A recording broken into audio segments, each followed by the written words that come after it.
ಎಲ್ರಿಗೂ ನಮಸ್ಕಾರ. ನಮ್ಮ ಅಡಿಗೆ ಸ್ಟೋರೀಸ್ಗೆ ಸ್ವಾಗತ. ಕಲ್ಲಂಗಡಿ ಹಣ್ಣನ್ನು ತಿಂದು ಅದರ ಸಿಪ್ಪೆನ ನೀವೇನಾದರೂ ಬಿಸಾಕ್ತಾ ಇದ್ದರೆ ಈ ವಿಡಿಯೋನ ನೀವು ಖಂಡಿತ ನೋಡಲೇಬೇಕು.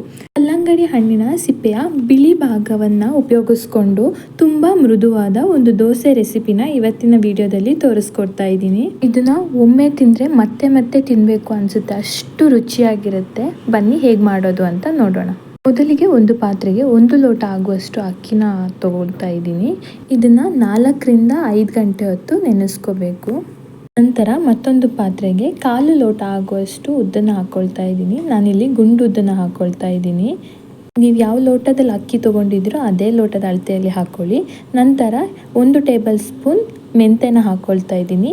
ಇವಾಗ ಇದನ್ನು ಕೂಡ 4ರಿಂದ 5 ಗಂಟೆ ಹೊತ್ತು ನೆನೆಸ್ಕೋಬೇಕು. ಕಲ್ಲಂಗಡಿ ಹಣ್ಣಿನಲ್ಲಿರೋ ಕೆಂಪು ಭಾಗವನ್ನು ನಾವು ತಿನ್ನಲು ಉಪಯೋಗಿಸ್ತೀವಿ. ಹಾಗೆ ಈ ಸಿಪ್ಪೆಯನ್ನು ಎಷ್ಟೋ ಜನರು ಹಾಗೆ ಬಿಸಾಕ್ತಾರೆ. ಅದ್ರ ಬದಲಾಗಿ ಇದರಿಂದ ದೋಸೆ ಮಾಡಿಕೊಂಡ್ರೆ ತುಂಬ ಮೃದುವಾದ ಹಾಗೆ ರುಚಿಕರವಾಗಿರುತ್ತೆ. ಈ ವಿಡಿಯೋದಲ್ಲಿ ನೀವು ನೋಡ್ಬೋದು, ಕಲ್ಲಂಗಡಿ ಹಣ್ಣಿನ ಸಿಪ್ಪೆಯ ಮೇಲ್ಭಾಗದಲ್ಲಿರುವ ಹಸಿರು ಭಾಗವನ್ನು ನಾನು ಕಟ್ ಮಾಡ್ತಾ ಇದ್ದೀನಿ. ನಮಗೆ ದೋಸೆ ಮಾಡೋಕ್ಕೆ ಬೇಕಾಗಿರೋದು ಹಣ್ಣಿನ ಸಿಪ್ಪೆಯ ಬಿಳಿ ಭಾಗ ಮಾತ್ರ. ಸೊ ಅದಕ್ಕೆ ಆ ಬಿಳಿ ಭಾಗವನ್ನು ಮಾತ್ರ ಕಟ್ ಮಾಡಿ ಇಟ್ಕೊಂಡು ನಾವು ದೋಸೆಗೆ ಉಪಯೋಗಿಸ್ಕೋಬೇಕು.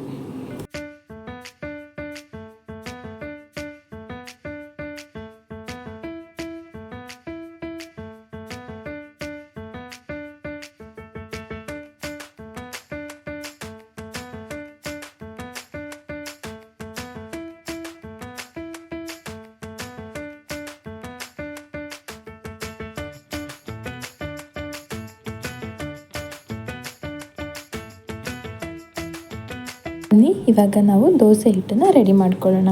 ಇಲ್ಲಿ 4ರಿಂದ 5 ಗಂಟೆಗಳ ಕಾಲ ಅಷ್ಟು ನೆನೆ ಹಾಕ್ಕೊಂಡು ವಾಶ್ ಮಾಡಿಟ್ಕೊಂಡಿರುವಂಥ ಅಕ್ಕಿನ ಒಂದು ಮಿಕ್ಸಿ ಜಾರ್ಗೆ ಹಾಕ್ಕೊಳ್ತಾ ಇದ್ದೀನಿ. ಹಾಗೆ ಇದಕ್ಕೆ ನಾನು 4ರಿಂದ 5 ಗಂಟೆಗಳ ಕಾಲ ನೆನೆ ಹಾಕ್ಕೊಂಡಿರುವಂಥ ಉದ್ದು ಮತ್ತು ಮೆಂತೆನ ಚೆನ್ನಾಗಿ ವಾಶ್ ಮಾಡಿಟ್ಕೊಂಡು ಇದಕ್ಕೆ ಹಾಕ್ಕೊಳ್ತಾ ಇದ್ದೀನಿ. ನಂತರ ನಾನಿಲ್ಲಿ ಅನ್ನವನ್ನು ಹಾಕ್ಕೊಳ್ತಾ ಇದ್ದೀನಿ.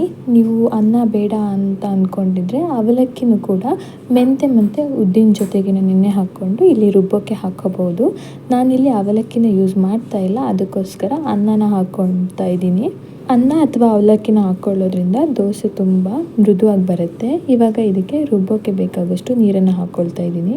ನೋಡಿ, ಇದನ್ನು ತುಂಬ ನುಣ್ಣಗೆ ರುಬ್ಕೋಬೇಕು.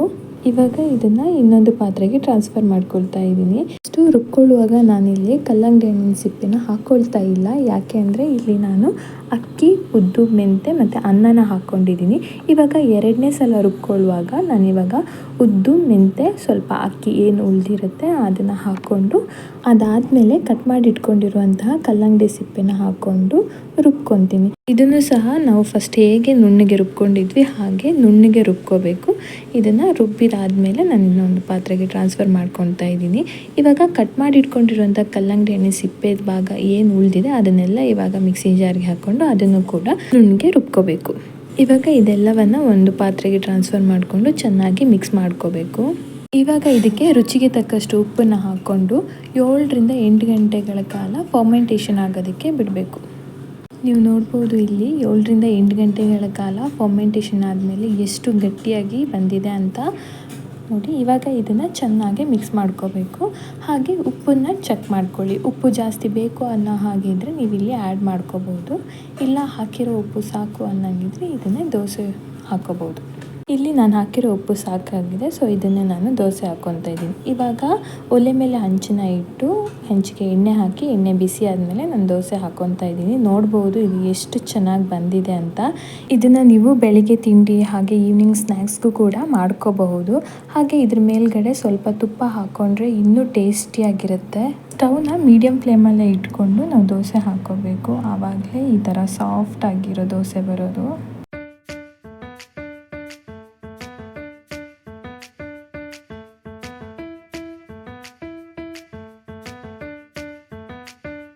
ಬಿಸಿ ಬಿಸಿಯಾಗಿರುವ ಕಲ್ಲಂಗಡಿ ಹಣ್ಣಿನ ಸಿಪ್ಪೆಯ ದೋಸೆ ರೆಡಿಯಾಗಿದೆ.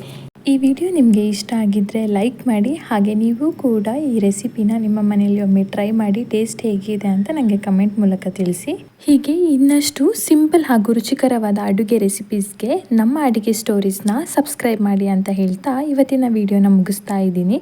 ಮತ್ತೆ ಮುಂದಿನ ವಿಡಿಯೋದಲ್ಲಿ ಸಿಗೋಣ. ಧನ್ಯವಾದಗಳು.